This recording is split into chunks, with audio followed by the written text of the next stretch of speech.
Welcome to the Pucks with Haggs podcast. This episode is brought to you by PrizePicks. You and I make decisions every day, but on PrizePicks, being right can get you paid. Don't miss any of the excitement this season on PrizePicks, where it's good to be right. Welcome to the Pucks with Haggs podcast, which is also a proud member of the CLNS Media Network. Make sure to hit subscribe to the Bruins Rinkside YouTube channel and turn on notifications for when a new video drops on the channel. Welcome into the Pucks with Haggs podcast. This is the 224th episode.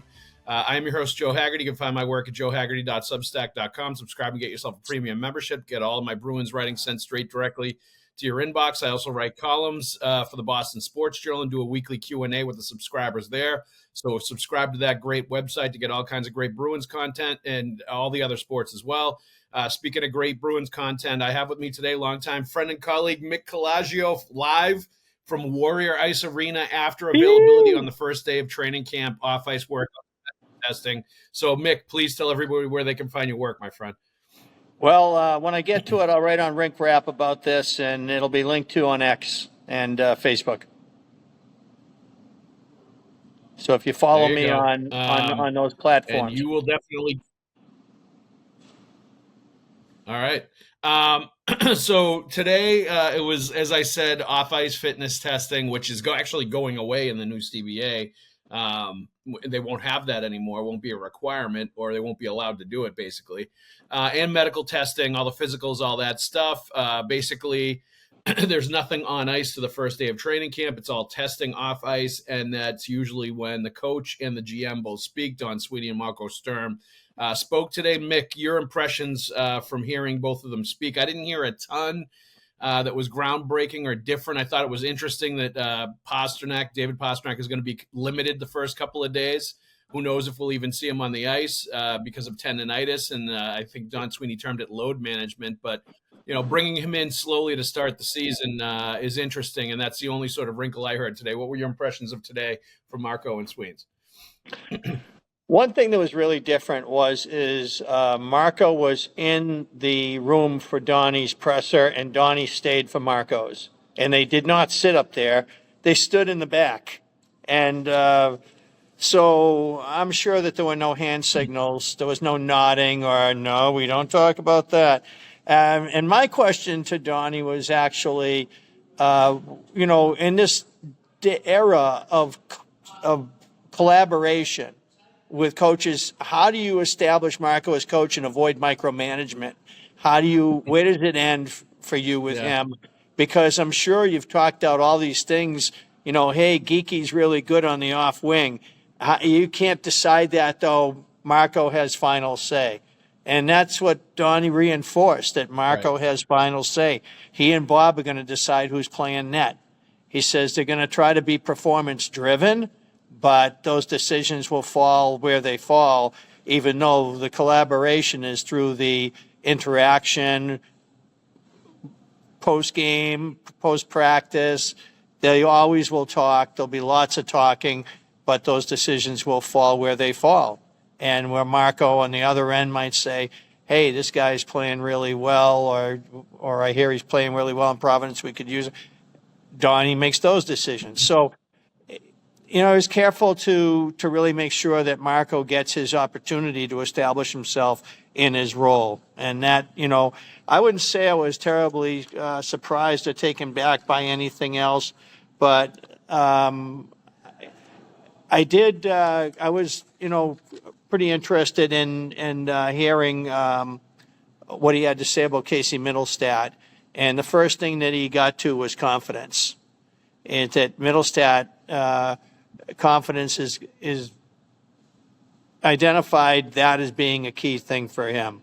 So they believe that if Mittelstadt believes in himself, that Mittelstadt's going to get there.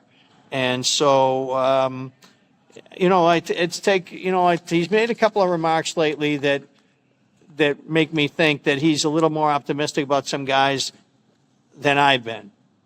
And today he didn't mention Fabian Lysell, but the last time he spoke, he mentioned Fabian Lysell. So, he's definitely trying to reinforce that we shouldn't have preconceived notions about what's going to happen here, and that this is going to be a real camp and guys are going to have real opportunity. And from Marco's end of it,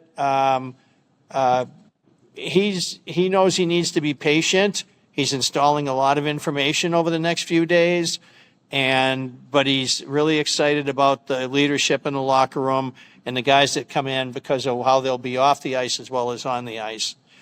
So that was an emphasis for him.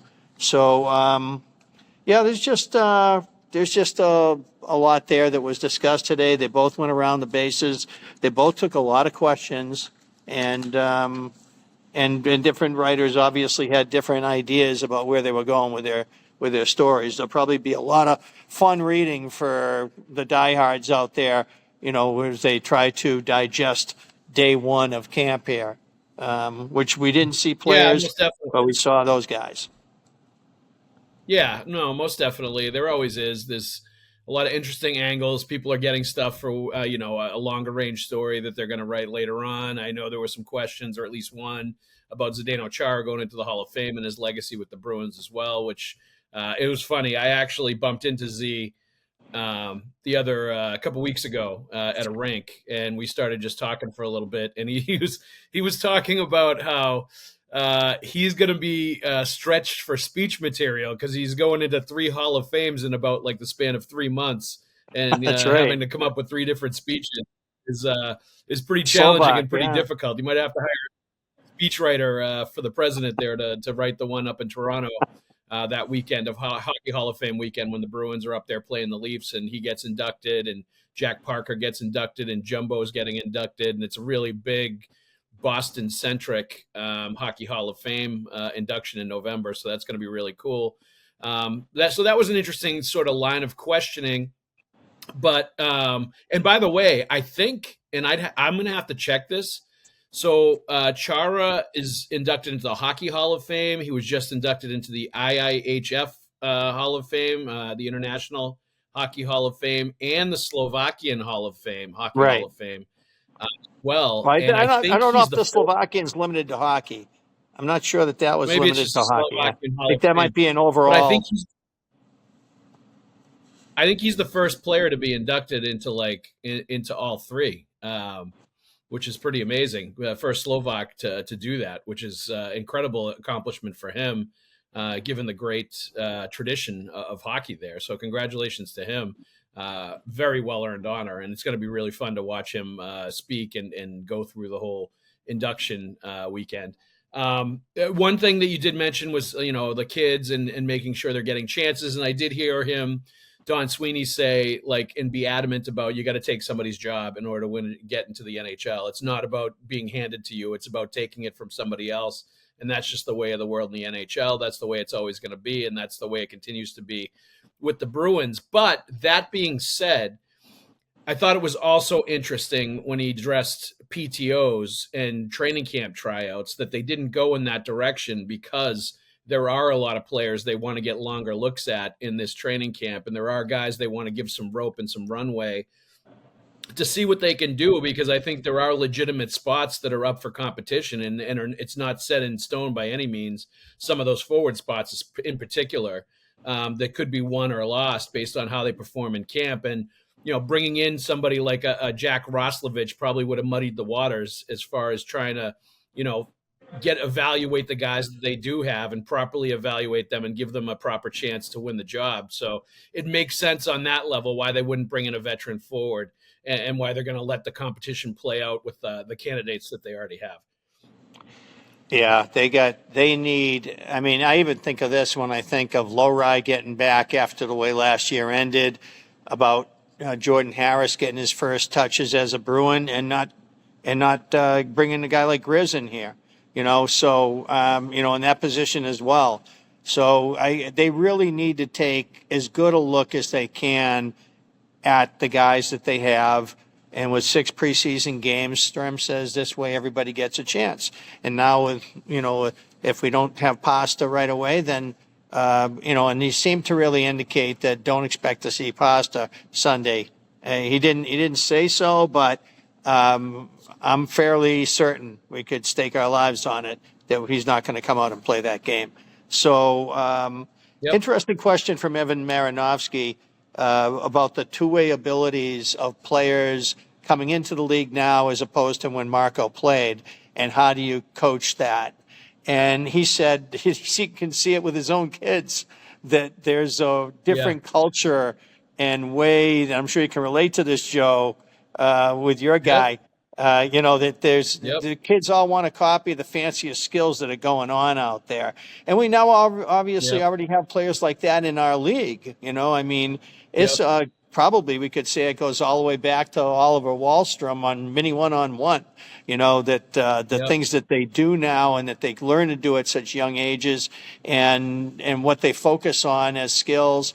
I've seen this too at, grassroots levels when I go to stick time, and there's kids that are tooling around who are going to play for the high school team, and they're working on stuff that isn't going to help them win hockey games, but it's stuff that they saw on television.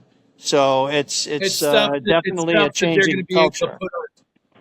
It's stuff that they're going to be able to put on their Instagram account in a highlight, Mick. That's really what it comes down to, is wanting to look cool on Instagram and social media with this like flashy goal that they're going to be able to score.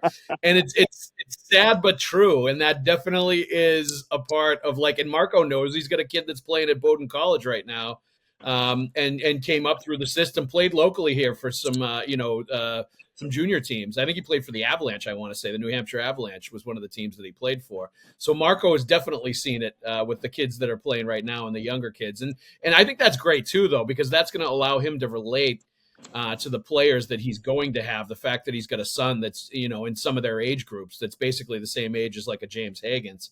Some of the guys on the roster are not going to be much older than that. And I think that's going to allow Marco to really connect and be on the same page with a lot of those young guys, maybe more than, other coaches that don't have a player or a son or a hockey player that around that age.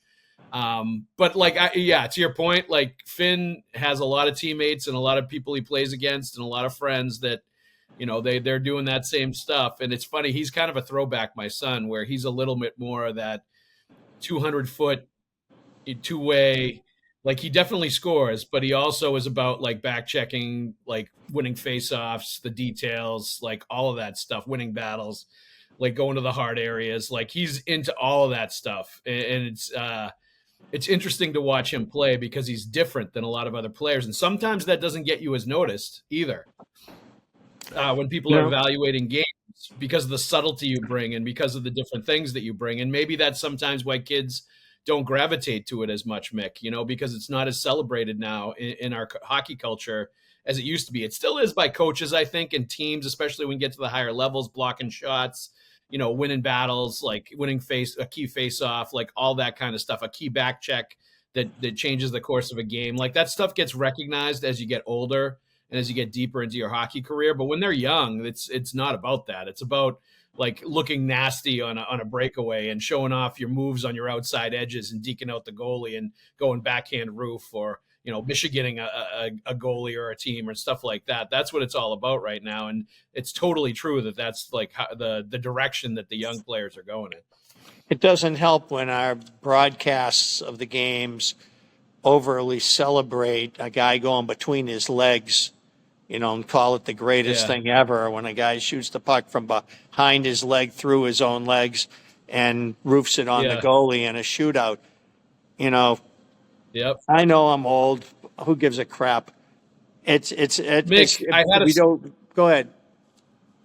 We were practicing shooting last night, and I had a 9-year-old squirt trying to do that last night. I was laughing at him. I was like, dude, not even close. Like, work on the fundamental, work on actually, like, going top corner with a wrist shot before you're going to start practicing all that stuff. Like, you got to get the fundamentals down before you're going to try to do the crazy stuff. But they all want to practice it, and some of them get really good at it. So if they're going to do that in their driveway in their free time, like, God bless them. But you're right. It's oftentimes that stuff is never, ever going to help you win a hockey game. It's interesting, though. All right, let's move on to something else here, Mick. Some changes in the Bruins front office. Adam McQuaid named Director of Player Development, a little bit of a bump for him. Nick Neary, a great guy that was working in Providence, is now the assistant video coordinator with the Boston Bruins. Talented guy, really knowledgeable hockey guy. And Ben Smith, former Boston College player, former Chicago Blackhawk, former first-round pick, two-time national champion winner at Boston College. has been named player development coordinator. So he'll be working in tandem with Adam McQuaid on the player development.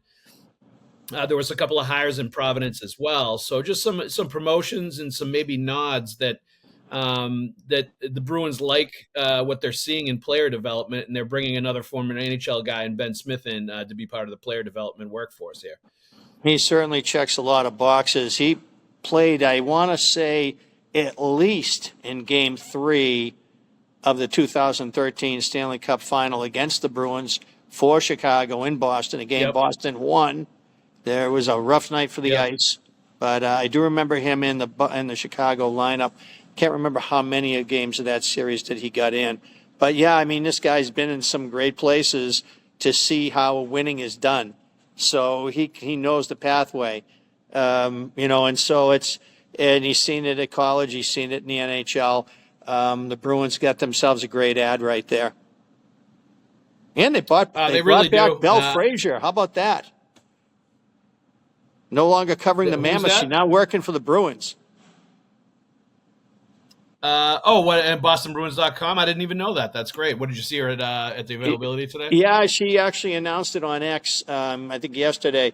But she was covering the Mammoth as a beat writer, and now she's joined the Bruins in the social media. I think she's in the Elaine Cavalieri spot because she retired from her position. Announced maybe a month ago or so. I don't know. But anyway, so it's like I said, some changing faces around here, but some of the old faithfuls are still getting it done. So it's it's training camp. That's always the way. You know what? The alumni were out here this morning. That's always the way it is. Playing inter-squad. That's great. That's always the way it is with the Boston the Bruins in training camp. Mick.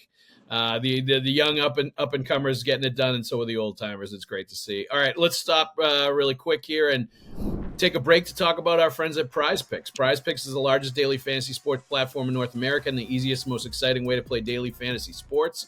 Join over 10 million users and get started today. Instead of battling thousands of other players, it could be pros or sharks. Simply pick more or less than on 2 to 6 player stat projections, and you'll watch the winnings roll right in. It's fun and it's super simple.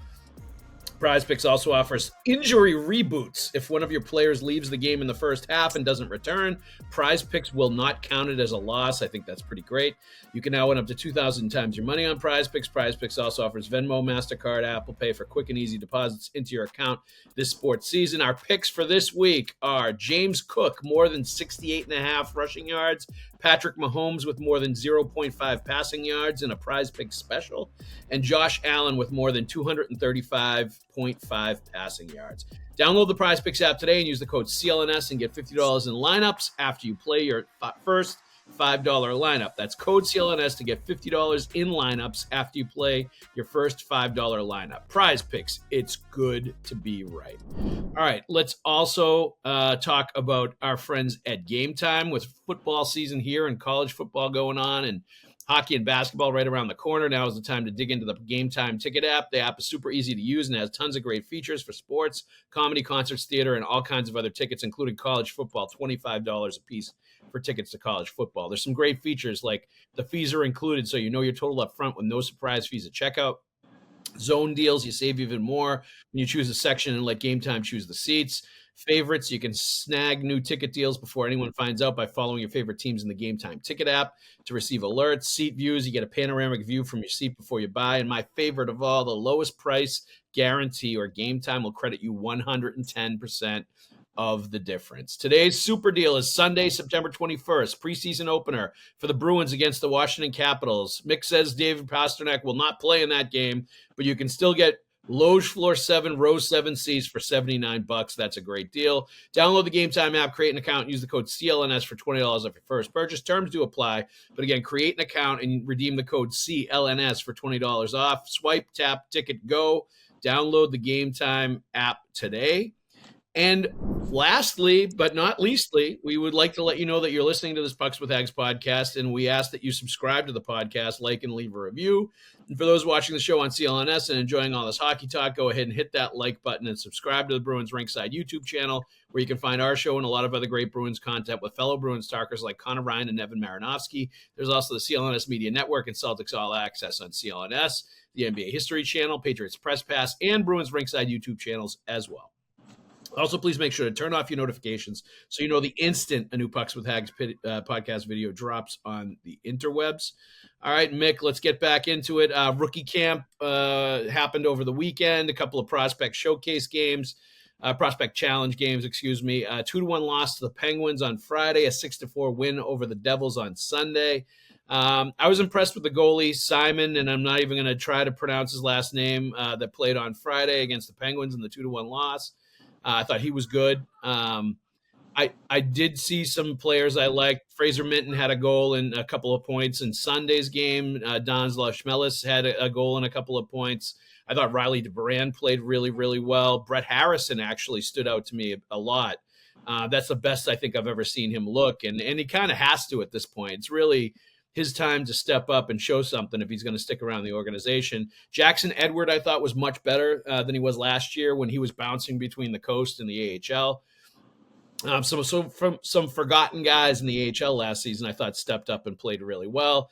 Cooper Simpson, the youngster third-round pick, I thought fared pretty well and looked okay and not out of place, which is exactly what you want to see out of a young guy like that with so many older veteran players.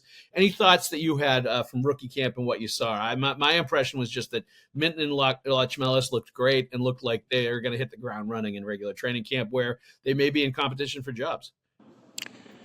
I think Minton, the way he closed on teams, forechecking, back-checking, eliminating players and plays, the authority and aggressiveness that he did with that really wasn't a big surprise, but he looked like the guy who was 5 years older than everybody else, and he wasn't. He is right in the zone of what age most of those guys should be that are in these games, and he completely dominated when he was on the ice. The other thing that was really interesting for me watching him was how much he was the coach on the ice. Before every go zone face-off on power plays, he would talk to guys and then go do what he was going to do. And so not everything worked all the time, but he and Lachmelis definitely achieved some chemistry there. Lachmelis has definitely got a lot of ability, and I think the Bruins are probably going to be more likely to let him get the reps that allow him to groove and build his offensive game in the AHL. I don't think that they're going to try to rush him into the NHL. I think Minton's game is so sturdy and his speed is so good and he's so physical right now that I think that they have more of a decision there as to whether or not I tend to think they want him in the NHL right now because he is so good on the defensive side of the puck. He can help them win hockey games in whatever role they decide they need him in. And then he can build offense from there. And he showed in this tournament that he certainly is capable of being a good offensive player when the American Hockey League convenes for real. So that's my impression on those two guys. I agree with what you said about the other guys. I really felt that way about Harrison. I really liked the way he imposed himself on the game and made himself noticed out there. That was impressive. I feel like he's turned a corner, and I just feel like when he arrived in the AHL, he really didn't have a body. He didn't have any meat on those bones to really get himself to a point. And very similarly to how Dean Letourneau's had to dealt with his freshman year at BC, he just couldn't win the 50-50s against guys who had much more mature physiques. And watching Harrison turn a corner in this tournament, at least, really bodes well. It makes me excited about his American Hockey League season and how that may trend. Yeah, no, definitely. And like I mentioned before, I wouldn't rule out Riley Duran being in the mix for a fourth line role, based on what I've seen, based on the high opinion that they have of him. and how he plays and how he conducts himself and how hard he plays and how smart he is, and the occasional offense that pops up with him as well while playing more of a sort of grinding game. So I wouldn't rule him out as competing, even though they've got a bunch of fourth line kind of guys on NHL contracts. And, he did nothing to dissuade any of those opinions by what he did in rookie camp over the weekend. He looked like one of the veteran seasoned pro kind of guys that was one of the leaders as well. So some really good things. Yeah. It took him a while to get to the hockey that they wanted Koepke and Tufte to play last year. And Koepke did it with Boston and moved on. Tufte did it with Providence and was one of their best guys at the end of the season, and they brought him back because of it. Duran was a guy who started so poorly last year. I think they really wanted to make sure he got off to a good start this year. Therefore, rookie camp for him, rookie tournament for him, get him used to the reps, get him started the right way, and make sure that he hits the ground running. And that stride and that straight line forecheck that he has the stride to emulate and be part of, he really played it in that rookie tournament. So, yeah, he showed up like he ended last season, and I think that's what the Bruins really wanted to reinforce with him. And because of that, yes, he becomes viable. He gets into that mix. Yeah, and it'll be great to see in camp so many jobs that are really realistically open for competition, and it's going to be fun to watch. All right, this question is from Cap77 from my Boston Sports Journal Q&A. I always love Cap77's questions because he comes with like 5, 6, 7, 8 different part questions. They're all really good and make me think. So we'll go through these ones. All right, Cap77, another publication mentioned Matěj Blümel on its list of best under-the-radar acquisitions. Do you agree? And I do agree. I'm really curious to see what this guy's going to bring to the table. I think, though, bringing in Blümel and Steves is definitely a shot over the bow to Merkulov and Lysell. Like, we've brought in some guys that are not productive at the AHL, way more productive than certainly Lysell has been, that we're going to give looks to, and they might hop over you and get more chances than you if they outperform you. And I think it's going to be a really strong competition. And, Blümel's on a one-way contract, so I think we're going to see him in the NHL at some point for sure. And I do think, based on the way he performed, based on the minimal commitment money-wise and cap hit, I think he's a great under-the-radar acquisition, and he could end up really working out well for them because there's going to be opportunity for him. The only thing that gets me kind of cynical about the Blümel end of this is the fact that the Dallas Stars were in the conference final against the Edmonton Oilers and couldn't get a goal to save their lives, and they didn't give this kid a shot. So what did they arrive at as an opinion about him that compelled them to stick with a lineup that would have no room for a guy like that when they went like 3 games through the middle of that series where they could not get the puck in the net? And that's what this guy does. He scores. So I'm compelled. Yes, I want to watch it. I want to see it. I want to see him play. I want to see Steves play. I want to see, first off, if I think they can execute offense at NHL pace. That's a hard leap for some guys who are prolific in the minors. Chris Bourque would be a perfect example of that. If you have to go so hard to keep up that it just strains you enough that it gets you out of where your comfort zone is to execute offensive playmaking, then that's what I want to find out about these guys right off the hop. That's the first thing I'm looking for. And we'll see. I'm just really kind of like the Dallas decision to reach out to him when they were going through it last series that they played. That bugs me. Yeah, it's an interesting point, but I also think that was a loaded team, that they're not going to start benching guys in the conference finals and bringing in some black ace like hotshot from the AHL.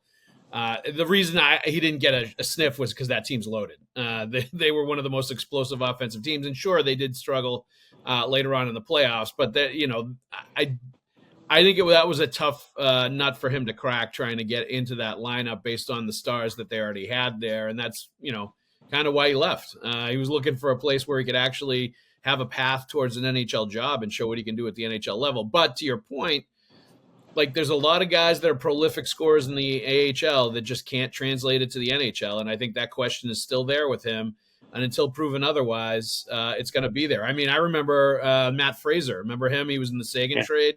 Yeah. And he was a very good goal scorer at the AHL level, had a great shot, had a couple of brief moments with the Bruins, but just wasn't the same guy in the NHL that he was in the AHL, and couldn't free himself up to release that shot and get himself into spots to get off that shot like he could in the AHL. And the other parts of his game were not good enough to really merit him getting the time if he wasn't scoring goals. So, there are players like that, definitely. Either they're not strong enough, they're not fast enough, or to your point, they just can't create at the same pace, at an increased pace in the NHL like they can in the AHL. And you see that across all levels of hockey, where somebody all of a sudden the pace quickens up. And sometimes if somebody doesn't really know what they're watching, they'll say, oh, wow, this team's not playing well. And then you're kind of looking at them like they're not playing well because this is too fast for them. They just can't process, and they can't do anything. It's just too much of a speed up. And if you're using everything you've got to keep up, it's hard to be the same guy you are in that other league. One guy we haven't talked about is 100%. Dalton Bancroft. And one thing I thought that he did really well on the second of the rookie games that I watched was go to the net. That guy is always, the Bruins get the puck, he's at the net. It's like that's the Los Angeles Kings' 2 Stanley Cup years in a nutshell. Your guy gets the puck in the O zone, 2 guys are at the net. And they're ready to whack away and get inside. And that's what he did. All of a sudden you'd say, oh, wow, Bancroft was down there. Who is that? You'd see a jersey behind the defenseman around the goalie every time, and not just showing up at the post from the side. He'd be in the blue paint right in front of him. And, that was impressive to me. Because I've been trying to figure out, because when I watch him play in the scrimmage in the development camp, he didn't look to me like a guy who had imposing pace. He didn't look like a guy who had imposing size, even though he's listed pretty big. And he didn't look like he had excessive speed. Some saying, what does he do? Well, that's what he does. This guy gets in the goalie's face. So if there's a pathway for Dalton Bancroft, that's it. Yep. No, I think that's a great point. And it was interesting talking to him last week. He mentioned Tom Wilson as the guy that he watches a lot of video of at the NHL level.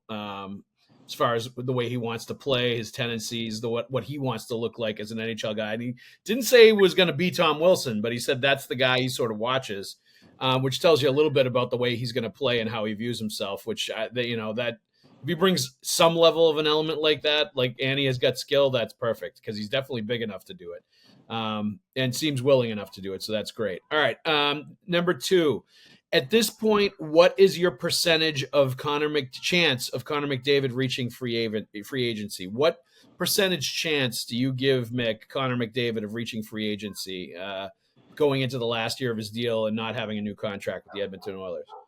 I think there's a decent chance that he's going to reach free agency, but I also don't think that necessarily takes the Edmonton Oilers out of the equation and puts him in a situation where he's definitely going to the highest bidder, or forget it, he's going to the Rangers now or the Maple Leafs or whoever's going to make the room for him, whoever can make the room for him. I don't think that that's as automatic as it is with a lot of guys' cases, or the way it used to be with everybody. I do think that a guy like him, he has to decide what's right for him. He wants to win.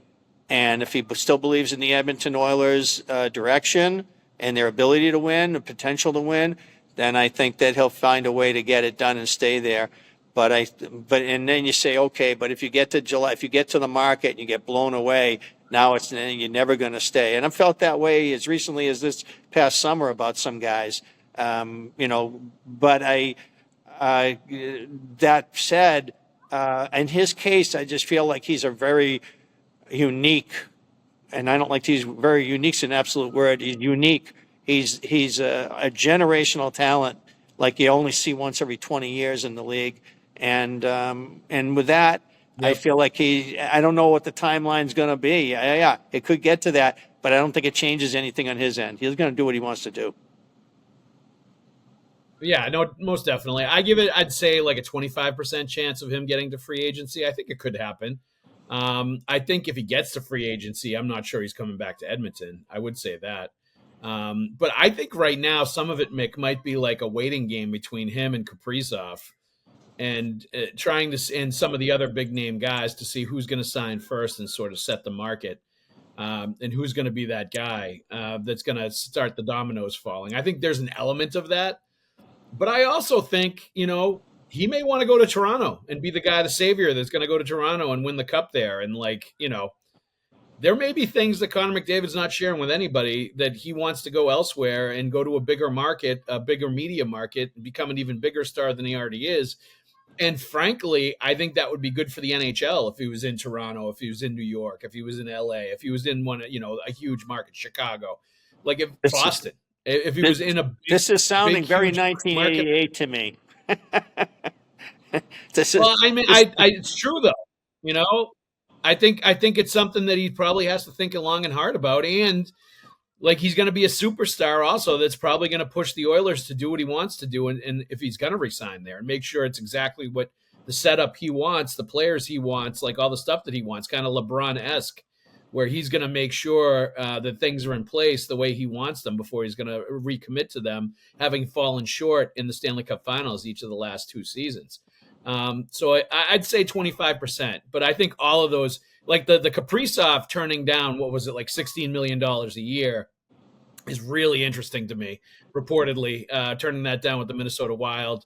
I don't know if he wants a max deal. I don't know if he definitely wants out of Minnesota. It's going to be interesting to see what happens there, and to see what happens with all of these guys. It's such big names that if they hold out and don't sign, it's going to be a star-studded free agency period next summer. It's going to be fascinating to watch. I'm still wrapping my head around Kaprizov. I still don't get it. I can't figure that out one. No. Well, I don't think he wants to stay in Minnesota. I mean, I think it's pretty clear.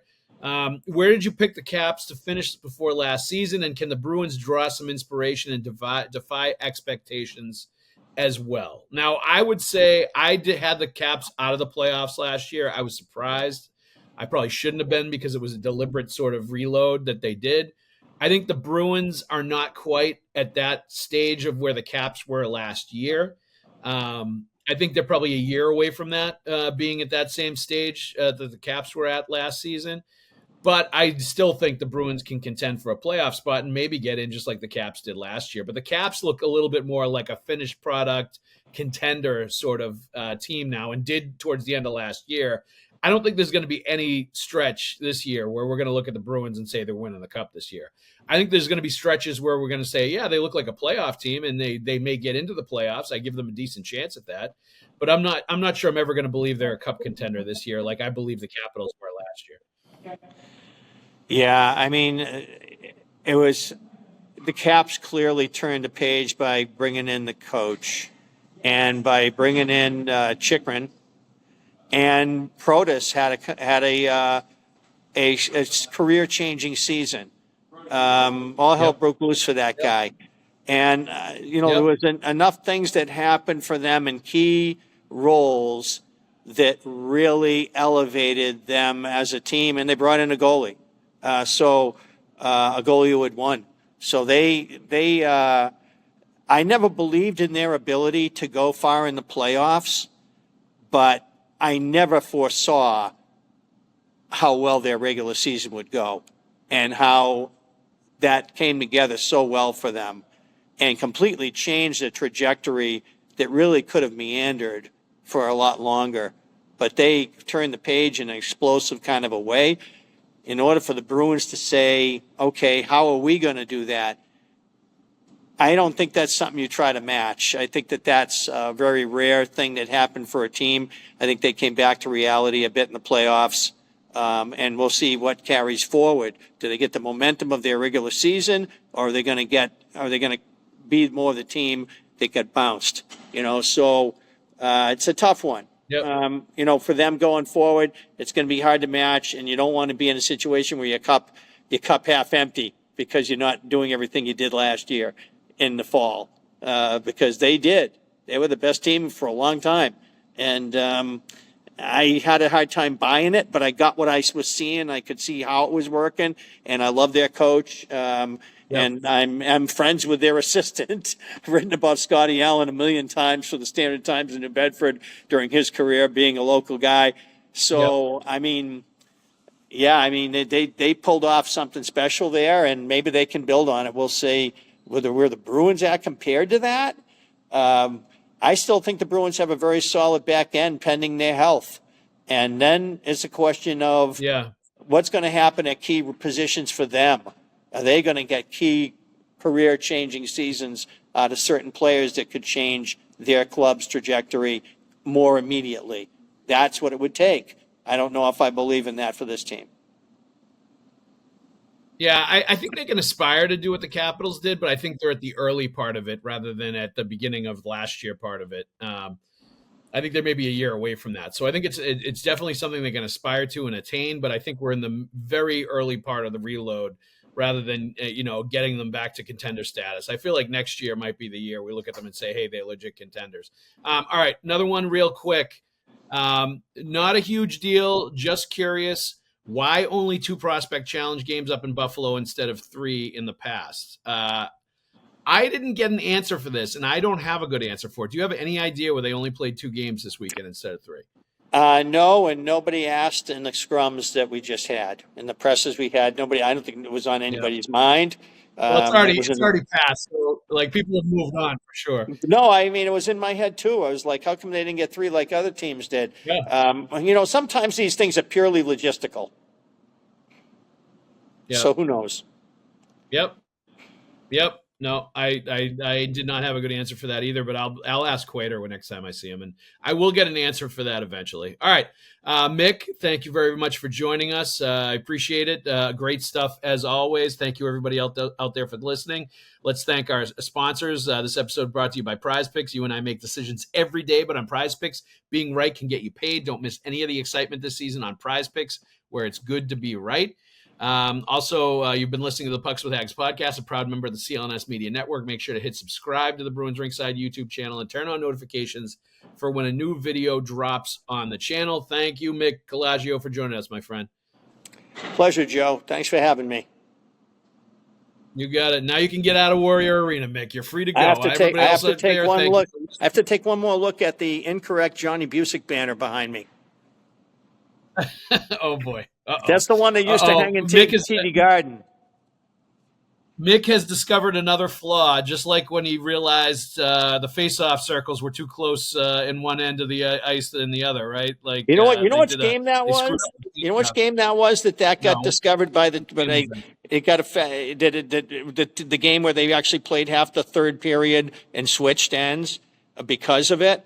That was the Toronto game at the end of October where Lucic put Mike Van Ryn through the glass. Oh, yeah. Yes. I remember that one. If you watch that highlight on YouTube, watch when the play goes across the big Bruins logo, and you'll freeze it there, and you'll see that the paint job on the Bruins logo is different on one side of center than it is on the other. So, and you could see Mick up on the 9th floor in the background going, that does not look right. Something is wrong here. It's funny. They had the preseason. They had already played a couple home games in the regular season. Yep. And then I blogged about it back then, and nobody read my blog. Yep. Yeah. Anyway, it happened. It's all history now. Thank you. There you go. It's in the books, just like this episode. Thank you, Mick. Thank you, everybody else out there for listening. We'll see you at the rink.